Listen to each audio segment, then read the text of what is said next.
Olá, seja muito bem-vindo a mais um Panorama. A partir de agora você vai acompanhar os detalhes de tudo o que preparamos para você. Confira os destaques de hoje. FUNSIMI completa 38 anos de história em Caratinga.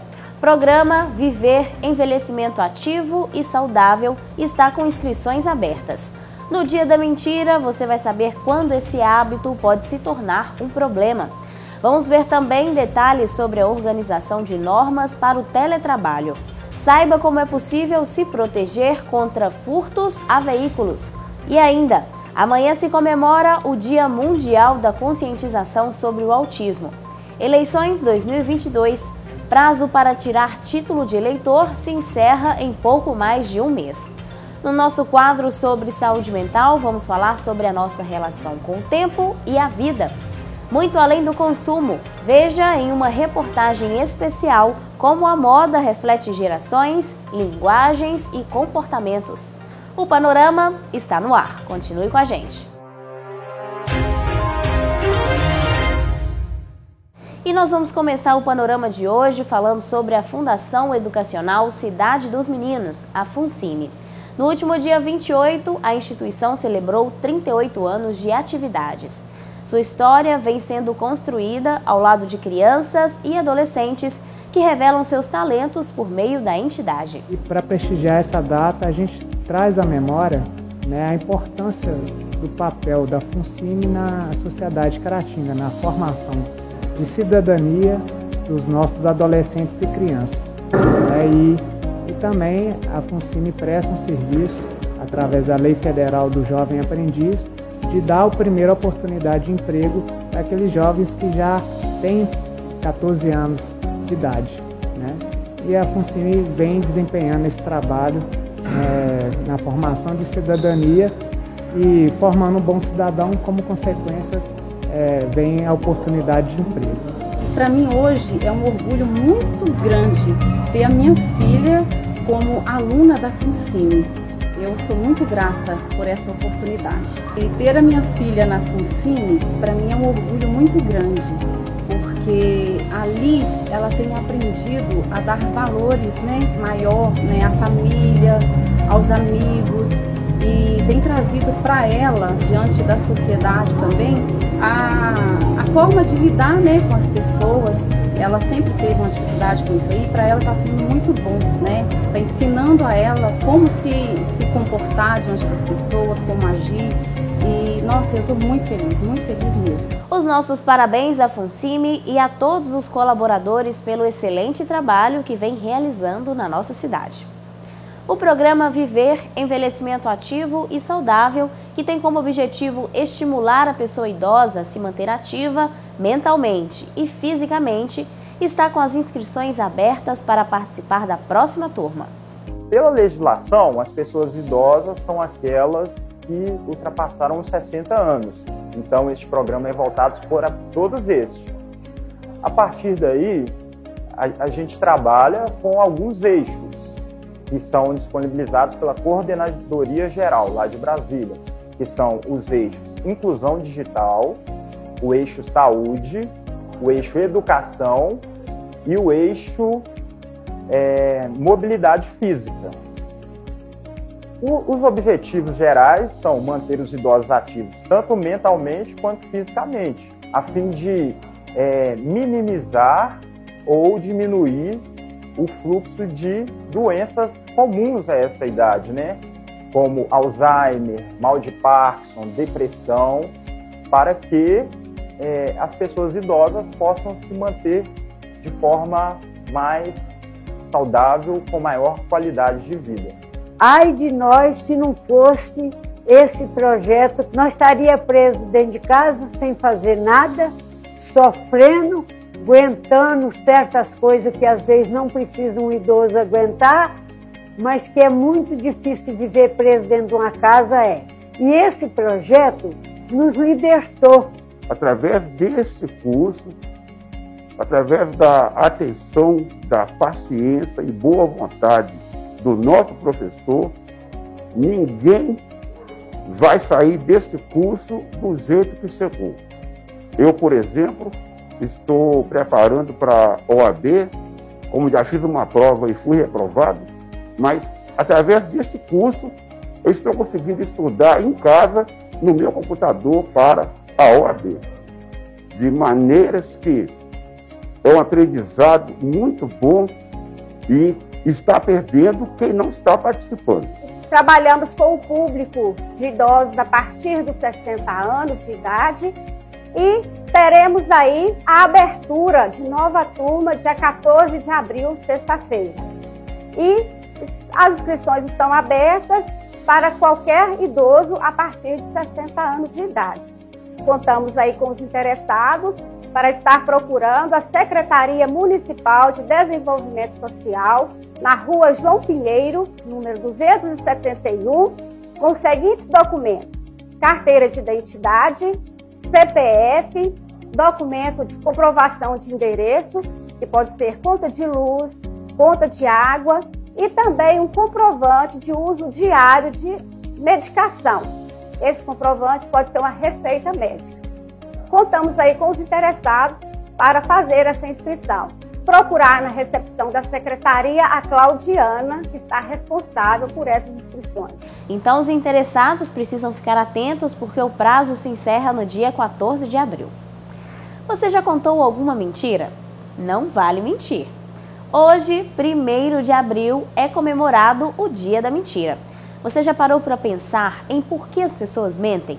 E que algumas mentiras são mais prejudiciais que outras? Vamos ver mais detalhes sobre o assunto a seguir. No caso do meu amigo Babá, é fazer a galera rir na beirada do boteco tomando uma cerveja.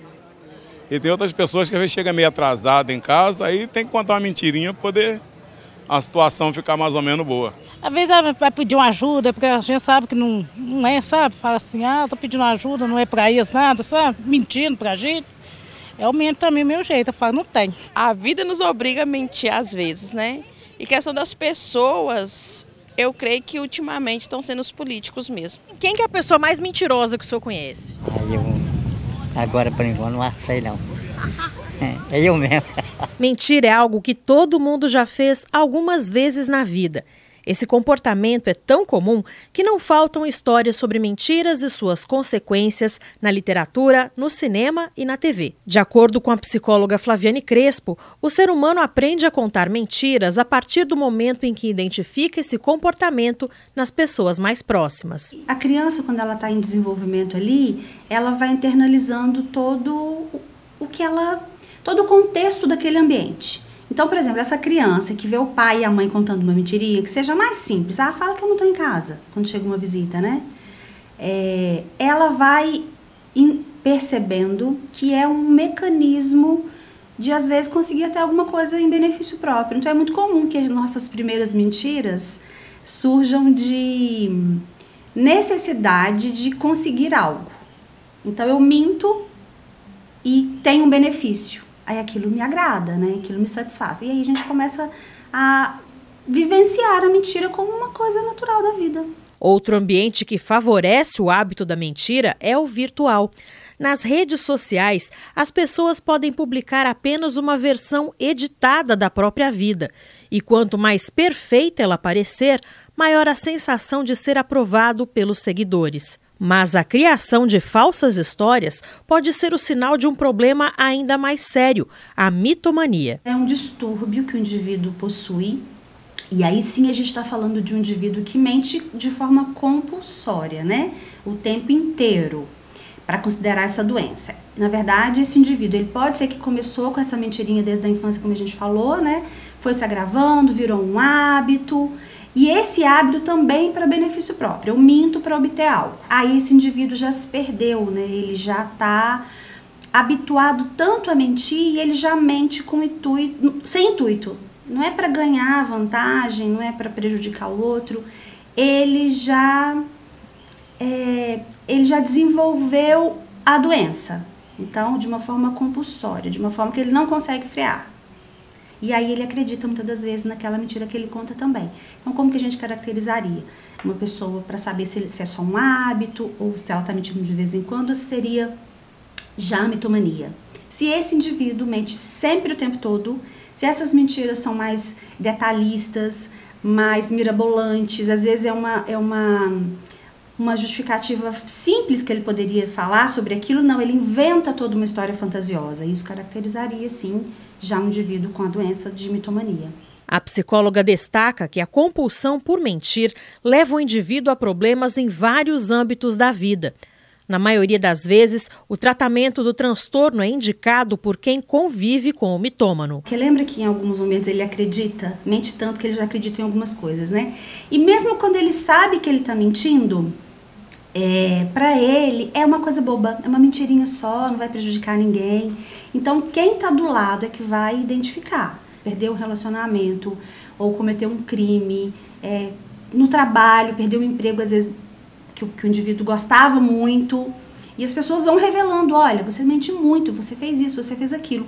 E aí pode ser que ele venha buscar, mas geralmente vem um amigo, vem um familiar, vem alguém indicando esse indivíduo. Confrontando ele de acordo com as habilidades sociais, né? Porque ele está muito habituado a usar a mentira ou para pertencer a algum grupo. Muitas das vezes ele acha assim, eu preciso de ter alguma coisa para aquele grupo me aceitar. E aí a gente desenvolvendo e confrontando esse paciente, que às vezes não, às vezes só o que ele é, aquele grupo vai aceitá-lo, ele não precisa ter aquele objeto. Então, fazendo com que essas habilidades sociais tenham aí um outro direcionamento na vida dele, e assim a gente vai seguindo. Mas é um tratamento difícil, de fato é, mas é possível, né? Usando técnicas assim mais assertivas, a gente consegue sim uma melhora no tratamento. É importante estar atento para que esse hábito, que pode parecer simples, não se torne um problema. E agora nós vamos mudar um pouco de assunto e falar da medida provisória que trata da organização de normas para o teletrabalho. A seguir, você acompanha o que o advogado Lucas Cota de Ramos traz sobre esse assunto. Foi publicada no último dia 29 de março a medida provisória número 1108 de 2022.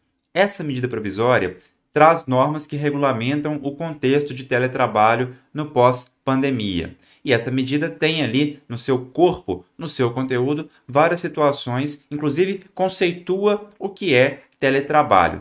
Essa medida já está valendo até que eventualmente seja derrubada pelo Congresso, né? Seja não aprovada pelo Congresso, mas se tratando de medida provisória, assim que é publicada pelo governo federal, pelo presidente da República, ela já está valendo até que eventualmente seja derrubada ou seja não aprovada. E essa medida vem para beneficiar prioritariamente os funcionários que tenham deficiência ou que tenham filhos de até 4 anos de idade. Então esses, dentro das empresas, terão preferência para optar ou não pelo teletrabalho, ok? E ela traz em si um conceito de teletrabalho que é o seguinte: considera-se teletrabalho ou trabalho remoto a prestação de serviços fora das dependências do empregador, de maneira preponderante ou não, com a utilização de tecnologias de informação ou de comunicação que, por sua natureza, não se configure como trabalho externo. A gente tem que diferenciar, então, teletrabalho ou trabalho remoto, que é a mesma coisa, de trabalho externo. O trabalho externo é aquela situação em que o funcionário, por exemplo, ele é um pintor e ele trabalha para uma empresa de pinturas. Um cliente contrata a empresa, ele tem que sair da empresa e ir até a casa do cliente ou o comércio do cliente e realizar a pintura. Isso aí é trabalho externo. O trabalho que é realizado é fora do estabelecimento comercial. Ele destina-se a algo que está fora do estabelecimento comercial. Ele não só é realizado de fora, mas também destina-se a algo que está fora do estabelecimento comercial. Então aí nós temos um trabalho externo.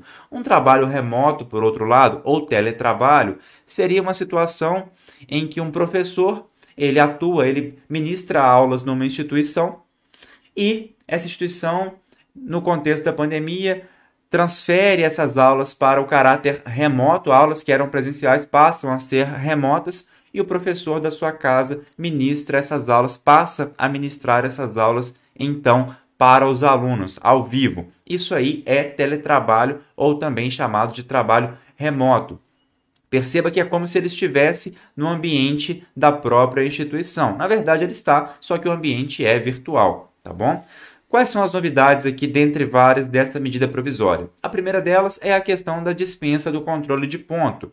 Fica dispensado o controle de ponto, de jornada de trabalho, né? Claro que tem que respeitar os períodos legais, os limites mínimos de repouso remunerado, né? O trabalhador tem que ter direito ao descanso, mas não fica mais aquele critério rigoroso de entrou às 8, saiu às 18. Não.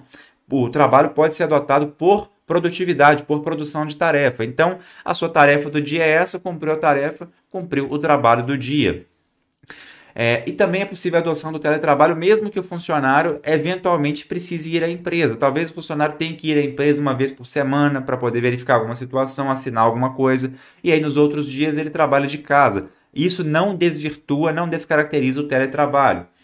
Esse teletrabalho pode ser aplicado também para estagiários e aprendizes. E ele deve constar expressamente do contrato individual do trabalho, né? O contrato individual de trabalho entre o empregado e o empregador, ok? Então são várias novidades, essas aqui são elas de maneira resumida, que são trazidas, melhor dizendo, por esta medida provisória número 1108 deste ano de 2022. E para conferir outros temas do quadro Pense Direito, é só acessar o nosso Instagram. A prática de furtos a veículos no Brasil tem se tornado um crime rotineiro e aumentado as estatísticas criminais. Mesmo com alguns registros, Caratinga tem mostrado redução nesse tipo de delito. Tudo isso acontece graças aos trabalhos preventivos das forças de segurança e à conscientização da população. Dados divulgados pelo 62º Batalhão da Polícia Militar de Caratinga mostram que desde o ano de 2017, a unidade tem conseguido apresentar resultados positivos no que se refere à redução de furtos em geral. Entre 2017 a 2021, a redução chegou a 41,72%. Já no primeiro trimestre de 2022, entre 1º de janeiro a 27 de março, na área do batalhão, a redução chegou a 16,86%.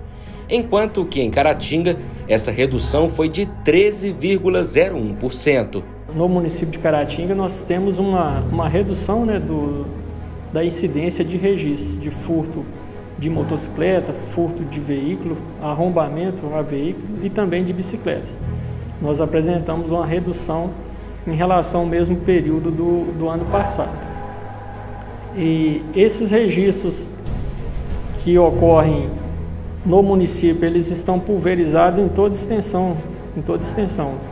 Ou seja, eles ocorrem na área central, ocorrem nos bairros e também ocorrem na zona rural do município. Em todas as formas de veículos e modalidades, existe a incidência de registro de furtos. Porém, alguns são mais propícios ao delito.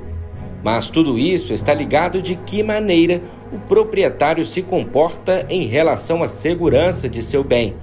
Pequenas atitudes colaboram diretamente para o cometimento de crimes. Então nós temos algumas situações em que os veículos são estacionados e não são devidamente fechados ou trancados.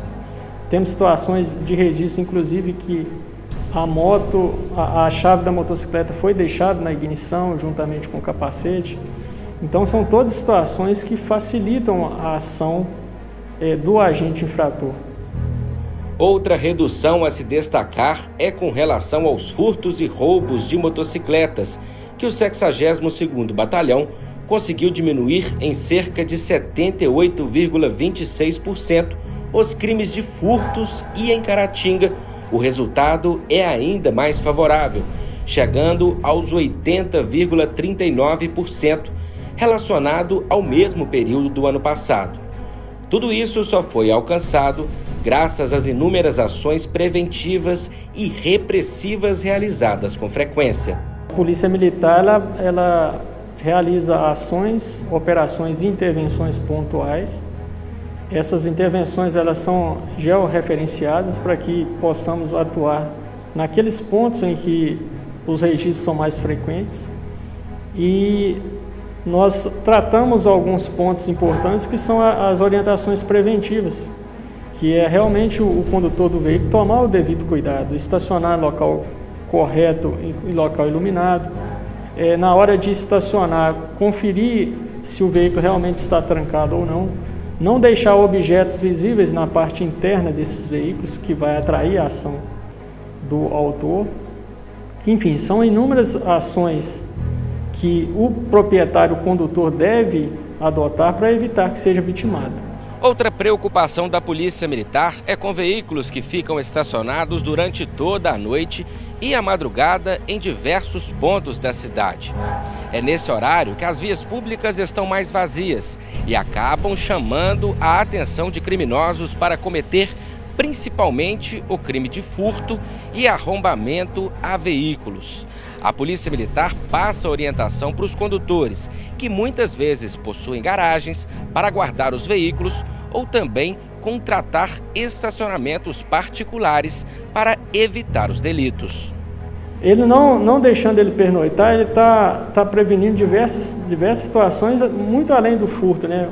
Os próprios danos que são causados naturalmente na estrutura estética desses veículos que são estacionados na rua durante a noite. A segurança pública ela se resume em um conjunto de fatores que conta com a participação dos órgãos de segurança, e eu falo em nome da Polícia Militar, então conta com a participação da Polícia Militar e conta também com o proprietário do bem. Então ele tem que adotar algumas medidas preventivas para evitar que seja alvo dos autores infratores. Então essa participação do condutor e proprietário ela é importante para evitar que seja vitimado por ação de infratores. Nos últimos dias foram registrados 2 assaltos a motocicletas na região de Caratinga. Uma das vítimas foi o padeiro Lucas Moraes Toledo, que foi rendido por criminosos enquanto ia para o trabalho. Um prejuízo financeiro e a dificuldade de quem precisa andar cerca de 4 quilômetros para trabalhar. Diante de tudo, ele espera recuperar o bem. Eu estava indo trabalhar, né, ali no União Pré-Moldados, ali, aquela curva ali da Dara Grossi. 2 indivíduos, né, saíram de trás do colonhão ali, já me abordaram, né, mão na cabeça e tal, e pegaram a moto, deram 2 tiros para cima e falou, olha pra lá, não olha pra onde a gente tá aí não. Só que aí mesmo assim eles pegando a moto, quando eu olhei de lado, eles estavam subindo a serra ali de Piedade. Eu moro em bairro afastado, os lugares que eu trabalho é sempre lá pra baixo, então agora eu tô tendo que andar a pé, ou gasta com mototáxi, tá saindo muito caro, né, pra mim. Creio eu que eu vou recuperar essa semana ainda, porque não sei, não tem o que eles fazer com ela, porque é uma moto que ela é diferente, ela faz bastante zoeira, então até para roubar fica ruim. Aí creio eu que essa semana ainda eu vou recuperar. A Polícia Militar ela possui intervenções pontuais e são intervenções georreferenciadas de acordo com os índices que são apresentados. Então, todos esses fatos que ocorrem são devidamente mapeados e a Polícia Militar mantém operações, ações e intervenções nesses pontos. A vítima também ela tem um papel importante nessa prevenção. Primeiramente, se deparar com um fato desse, é realmente não reagir diante daquela situação, porque não se sabe qual é a real intenção dos autores, mas imediatamente após ocorrer o fato, acionar a Polícia Militar, repassar todas as características para que as ações posteriores sejam imediatamente adotadas. Seguindo as dicas de prevenção da Polícia Militar e tomando os devidos cuidados diários, podemos evitar vários crimes de furto na cidade. E logo após o intervalo, você confere no Panorama.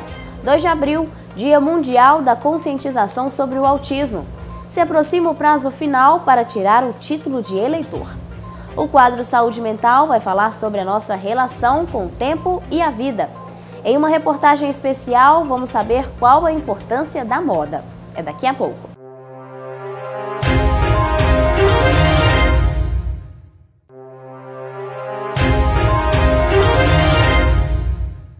O autismo é uma condição caracterizada por desafios em habilidades sociais, comportamento e comunicação. Para dar espaço para a informação, 2 de abril foi escolhido pela ONU para ser o Dia Mundial da Conscientização sobre o Autismo. O objetivo é reforçar que lugar de autista é em todo lugar. Por meio das cores, do desenho, da música, atividades que aparentam ser brincadeiras, mas que carregam um grande valor para o desenvolvimento. É assim, de maneira lúdica, que o aprendizado acontece. Luiz tem 11 anos, gosta de matemática, de música e é autista. Ele frequenta a PAI de Caratinga já há alguns anos. Gente, seguinte problema, tem que ser estudado. Eu já tenho 11 anos e aqui a PAI é muito importante para nós. Essa aqui é muito importante para nós, dos autistas. Eu sou o Luiz Gustavo. Eu fiz 11 anos e eu já tenho todos. A minha mãe, meu pai, né? E todo mundo mesmo. É muito aqui, é muito importante aqui. E essa semana aqui é muito importante. Luiz tem a oportunidade de se desenvolver com o acompanhamento de uma equipe multidisciplinar na Clínica de Autismo da PAI de Caratinga. Daniela é psicóloga, faz parte do grupo de profissionais e fala sobre a importância da intervenção precoce para o desenvolvimento das habilidades dentro do transtorno espectro autista. O Luiz, ele teve o início da terapia dele por volta dos 6, 7 anos, o que já é considerado uma intervenção tardia. Mas há um tempo atrás, esse diagnóstico ele era muito tardio também. Hoje em dia, atualmente, nós temos crianças com menos de 2 anos aqui, que é o mais indicado, né, para a gente já ir trabalhando essas questões alteradas, né, no comportamento, na comunicação, nas estereotipias, para que a criança comece a se desenvolver cada vez melhor. Ele desenvolveu principalmente na interação e no comportamento e também na linguagem e comunicação, né? Ele tinha episódios de agressividade, nervosismo, né? Momentos de tumulto ao ir à escola, ao estar dentro do ônibus, em que também tinha mais crianças, né? E com mais barulhos, e agora ele tem suportado mais esses estímulos, né, que muitas vezes sobrecarregam as pessoas com autismo, e ele tem também conseguido desenvolver esse lado de conseguir verbalizar o que sente, né, conseguir se concentrar mais diante das suas emoções, do seu comportamento, ter esse autocontrole, e a interação foi muito melhorada também, de acordo com essa compreensão da emoção, ele consegue interagir melhor com o outro. O autismo é uma síndrome, né? Não é uma doença, e com determinadas características que se modificam de pessoa para pessoa, né? E dependendo do nível de suporte, a pessoa com autismo, ela pode e deve estar inserida na sociedade a cada vez mais, né? Por isso essa conscientização de todos, para que compreendam as diferenças e aceitem essas características, para facilitar essa inserção que a gente tanto busca. Além de cada condição em particular, um grande marco no desenvolvimento das crianças foi o período mais severo da pandemia do coronavírus. Os prejuízos causados pelo distanciamento e isolamento social agora estão sendo percebidos e é preciso muita sensibilidade para ajudar nesse processo. Infelizmente, né, com a pandemia, as atividades teve que ter uma paralisação, né, não só na PAI, mas, né, no mundo todo. E é muito difícil, porque as crianças, né, o desenvolvimento delas depende muito da socialização, né, estar no meio com outras crianças, né, trabalhando, né, com os profissionais, que seja psicóloga ou a fonoaudióloga, ou até mesmo psicopedagoga. E aí, com a pandemia, né, houve essa paralisação, que é um retrocesso, né, a gente vivencia aí crianças que não estão se acostumando, têm uma certa dificuldade, né? Mas isso é tudo trabalhado. Eu acredito que com essa nova volta venha a se estabilizar. Lara é diretora da PAI de Caratinga e fortalece o objetivo de garantir o acesso a oportunidades para o desenvolvimento do autista. Antes nós tínhamos aqui a clínica de saúde só de forma individualizada. E este ano, até no mês passado, nós iniciamos com a clínica de autismo, que tem por objetivo maior, além das especificações da fonoaudiologia, da psicologia, psicopedagogia, fisioterapia, né? Nós temos esse trabalho integrado ao convívio em grupo. Então, nós tivemos alguns casos que tivemos que voltar para o individual, mas na medida que a gente vai trabalhando, a gente consegue integrá-los no grupo. E é bacana, porque é um trabalho que está sendo desafiador, mas a gente está vendo muito resultado. Nós estamos acabando de montar todas as salas, né, equipando cada uma a psicomotricidade, a sala sensorial. Então, a gente está acabando de ajustar, mas já estamos trabalhando para desenvolver mesmo essa integração, para eles se acostumarem no ambiente, para que a gente depois possa fazer esse trabalho que eu creio que vai ser um divisor de águas na vida deles. Para que todas essas informações cheguem a um número maior de pessoas, a ONU definiu o dia 2 de abril como o Dia Mundial da Conscientização do Autismo. O quebra-cabeça colorido, o laço azul, representam os símbolos da campanha e promove que lugar de autista é em todo lugar. Essa data ela é referência mundial com a cor azul, onde os imóveis públicos são colocadas luzes com essa cor, e nós estamos pedindo essa participação do comércio de Caratinga, de toda a população que tem essa causa como uma causa muito importante para a sociedade, que venha com um lacinho azul tipo esse aqui, e que as pessoas venham trabalhar no dia 1º e dia 2 de abril de roupa azul. Então vamos colocar Caratinga toda azul em respeito e homenagem aos nossos autistas. Nós teremos também a comemoração dessa data no sábado agora. Nós teremos lá um momento especial na parte da manhã no módulo 2. Então convidamos a quem queira ir lá participar conosco dessa festividade do autismo.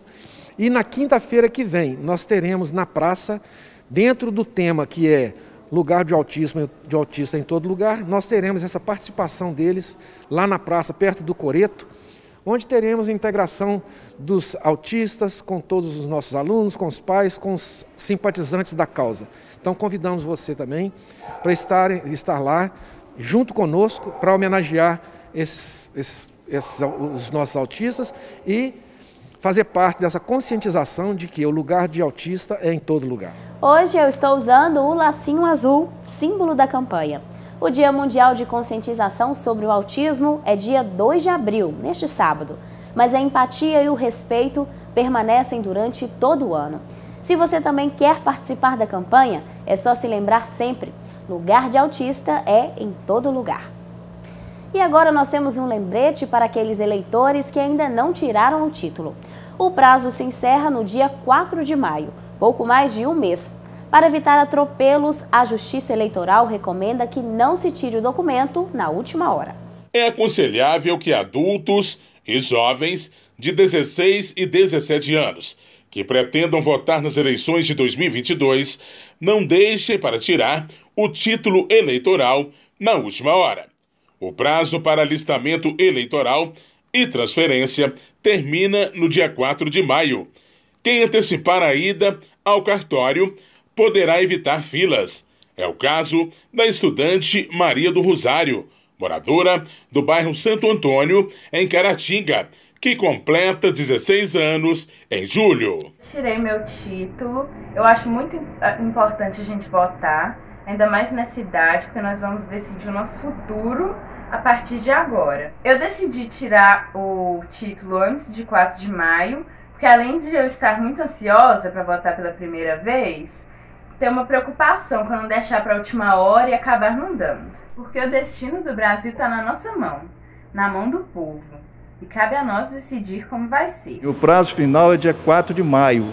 Então, quanto antes a pessoa puder comparecer ao cartório para regularizar sua situação eleitoral, é melhor, para evitar filas e outras consequências. Esta também é a data final para o eleitor que mudou de residência dentro do mesmo município pedir alteração de endereço no seu título eleitoral.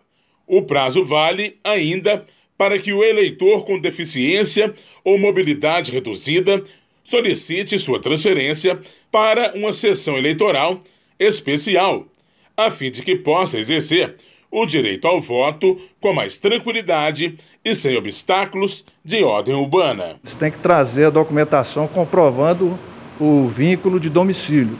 e também o documento de identificação com foto. Seria interessante que ela fizesse, porque no dia da eleição a gente recebe muita reclamação com relação a isso de locais que tem escada, tem dificuldade de acesso. Então nós temos as sessões próprias para deficientes físicos. O alistamento eleitoral e o voto são obrigatórios para os maiores de 18 anos e facultativos para os analfabetos, os maiores de 70 anos e os maiores de 16 e menores de 18 anos, conforme o artigo 14 da Constituição Federal. Pode se inscrever para votar o jovem que completar 16 anos até o dia da eleição, em 2 de outubro. Tirem o título de vocês, porque o futuro do país depende da gente. A gente tem que querer o melhor para nós e para o nosso país. E isso tudo está nas nossas mãos. Então, vamos votar para escolher os nossos representantes. Quem for tirar o título de eleitor pela primeira vez deve comparecer ao cartório eleitoral com os seguintes documentos: carteira de identidade, carteira de trabalho ou certidão de nascimento ou de casamento, comprovante de residência original e recente e certificado de quitação com serviço militar para os maiores de 18 anos do sexo masculino. Ele pode comparecer aqui no cartório de segunda a sexta-feira, de 12 às 18 horas, portando um documento de identificação com foto e um comprovante de residência, que esteja em nome dele, em nome dos pais, dos avós, dos tios, mas tem que comprovar documentalmente o vínculo familiar. E esse comprovante ele tem que ser no mínimo 3, no máximo 12 meses antes do dia que ele vier fazer o título. O documento também pode ser emitido por meio da internet, de forma gratuita. É só acessar o site do TSE, www.tse.jus.br, clicar em autoatendimento ao eleitor e depois em atendimento ao eleitor e primeiro título. Na própria página já tem as instruções todas sobre como fazer esse alistamento, mas basicamente é preencher um formulário com as informações pessoais e depois enviar as fotos dos documentos do eleitor. Mas é importante que essas fotos estejam legíveis. Fica aqui então um alerta para que você não perca o prazo e possa ter acesso ao seu direito de exercer a cidadania. O que nós temos feito com o nosso tempo e de que forma administramos a nossa vida? Esses são questionamentos importantes para que possamos assumir o controle das nossas escolhas. E é sobre esse assunto que vamos falar no nosso quadro sobre saúde mental de hoje. Hoje eu quero trazer dois momentos, duas situações em que eu tenho percebido duas frases extremamente importantes para a nossa discussão.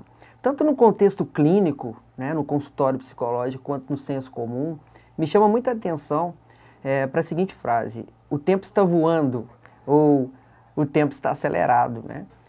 E também uma frase extremamente impactante que é: a vida não tem sido legal comigo. Essas duas frases me chamam muito a atenção e eu quero trazer a vocês uma pequena reflexão, né? Até que ponto nós acreditamos que realmente o tempo tem vida própria? Até que ponto você realmente acredita que o tempo tem essa capacidade de correr ou de ficar parado, né? E gostaria também de propor que vocês pensassem até que ponto nós acreditamos que a vida tem autonomia sobre as nossas escolhas, né? Até que ponto a vida realmente tem um projeto individual para cada um de nós, quando nós pensamos, por exemplo, que a vida não é legal.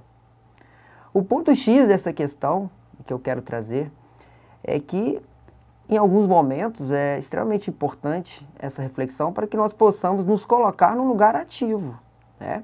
Quando eu penso, por exemplo, que o tempo está voando, de certa forma, eu me coloco no lugar submisso do tempo, né? E talvez uma pergunta interessante seria: o que eu tenho feito com o meu tempo, né? De que forma eu tenho me colocado nesse tempo? Eu tenho corrido muito, eu tenho aceitado as minhas limitações. Em relação à vida, né? Talvez uma pergunta importante seria: o que eu tenho feito com a minha vida e não o que a vida tem feito de mim? Essas questões, esses questionamentos nos dão e nos colocam, né, numa possibilidade de maior controle sobre a nossa vida. E viver, existir, é um eterno cuidado. Então eu faço essa colocação, eu proponho a vocês pensar um pouco sobre isso, pensar nessa autogestão, pensar nessa capacidade que o ser humano tem de escolher, de tomar suas próprias decisões, né, de tomar posse daquilo que é nosso, a nossa própria existência. Até mais. É muito importante que possamos refletir sobre essas questões. Vivemos num mundo em que a moda está presente em todo o nosso dia a dia, no que vestimos, na mobília da casa, nos lugares que frequentamos. A moda é um fenômeno sociocultural que expressa hábitos, usos e costumes da sociedade num determinado momento. São as tendências. Além disso, ela também pode dizer muito sobre a nossa personalidade, essência e história.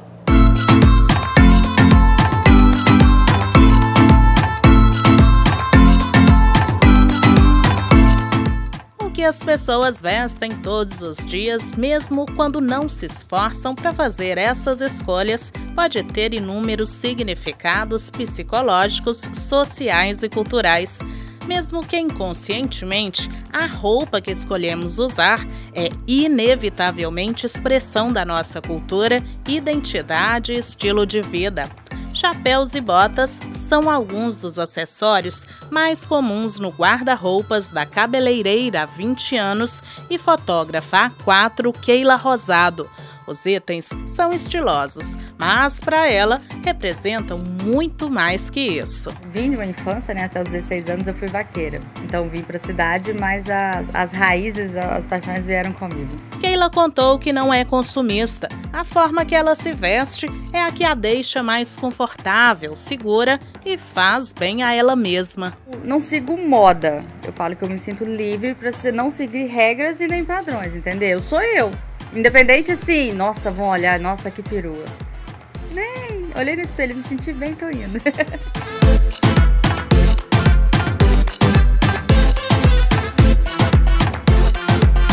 Sempre tem uma peça justa por baixo, mas sempre excesso de pano em cima. Sei lá, eu não sei. Tipo assim, se eu sair só com uma peça, a sensação que tá faltando alguma coisa. A terceira peça exatamente é isso. Se a de baixo ela é justa, às vezes você pode se sentir meio que desconfortável, marcando um pouquinho. A terceira peça vem, tampa tudo, apaga tudo, entendeu? Cada dia é de acordo com como eu acordo, como foi a noite, como tá o meu humor, entendeu? Então influencia muito a escolha da roupa no dia. Dentre as peças de roupas dessa arara, Keila nos mostrou uma especial. Essa foi uma que eu fiz.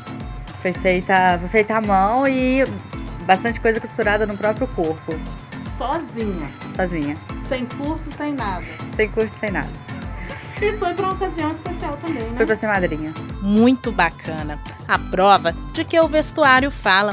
A forma como nos vestimos influencia os nossos processos de comunicação, como explica a consultora de imagem e designer de moda Sara Jacob. A forma como a gente se veste, o nosso estilo é nossa manifestação comportamental.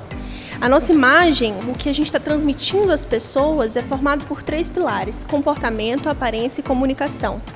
Então, as músicas que você escolhe, os livros que você lê, o meio que você vive, tudo isso reflete na forma como você se veste.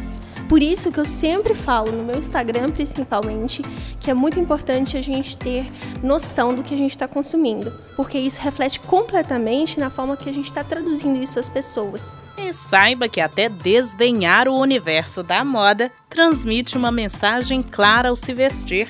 A de que a pessoa não faz questão em se importar e prefere se colocar à margem. Pessoa que ela não dá atenção para a moda, e fala dessa forma, são 2 opções. Ou a pessoa realmente não tem conhecimento na área, isso é normal, e por isso que existem os profissionais da moda, para eles ensinarem as pessoas a importância desse mundo. Mas também tem a pessoa que ela quer mostrar um pouco de superioridade ali, né, e falar que não precisa.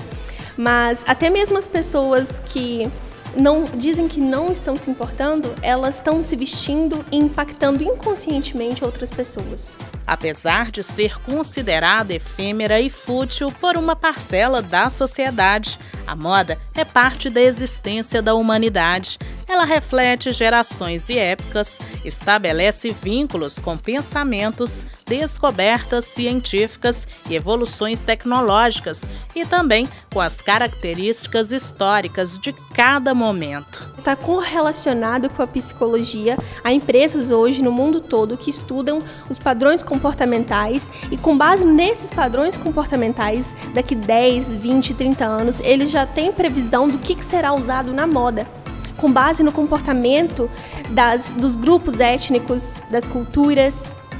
E aí eles estudam o comportamento dessas pessoas, as preferências, os acontecimentos geopolíticos no mundo inteiro, para que seja previsível o que será usado.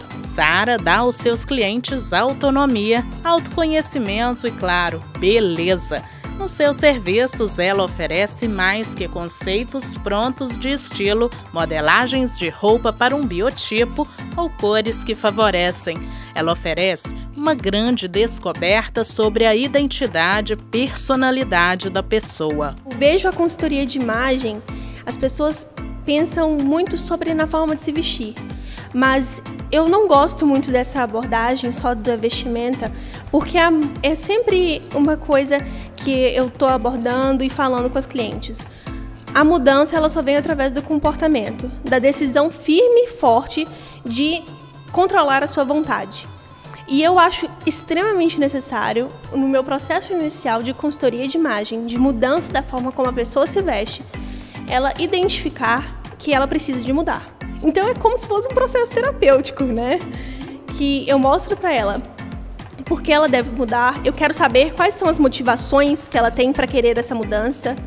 E com base nisso, a gente vai tomando as decisões, tanto de comportamento, de comunicação, como ela tem que se comportar, eu ensino a etiqueta para ela pessoal, a etiqueta à mesa, a etiqueta ao trabalho. E a parte da aparência, que é a forma como ela vai se vestir, é só um dos processos dessa transformação.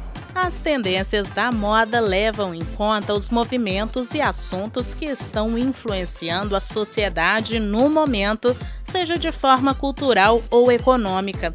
Agora, por exemplo, as coleções Outono e Inverno 2022 trazem características bem marcantes. Chama cabin core, que basicamente é um moletom com o coturno, essas peças confortáveis que remetem ao conforto. A gente passou por esse momento de pandemia, ainda está voltando ao normal, e com isso o conforto ele sempre prevaleceu nesse período. Então essa tendência, os tons terrosos também sempre vão estar presentes, é inevitável, todo outono e inverno.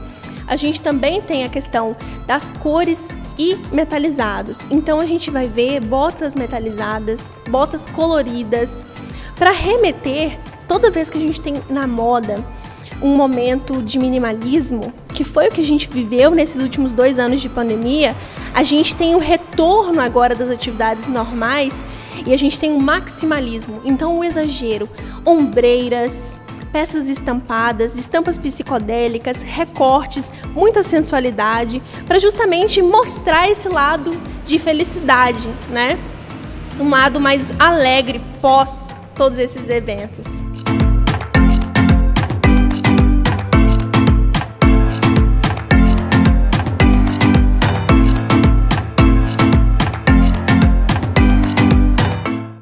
E você, se identifica mais com o minimalismo ou com o maximalismo? Independentemente do estilo, o importante é que a moda possa representar você. Estamos caminhando para o fim desta edição. Agradecemos a você que esteve conosco até aqui. Ao longo da semana, nas nossas redes sociais, você pode seguir conectado com os acontecimentos da atualidade. Ficamos por aqui, nos vemos na próxima edição. Até lá!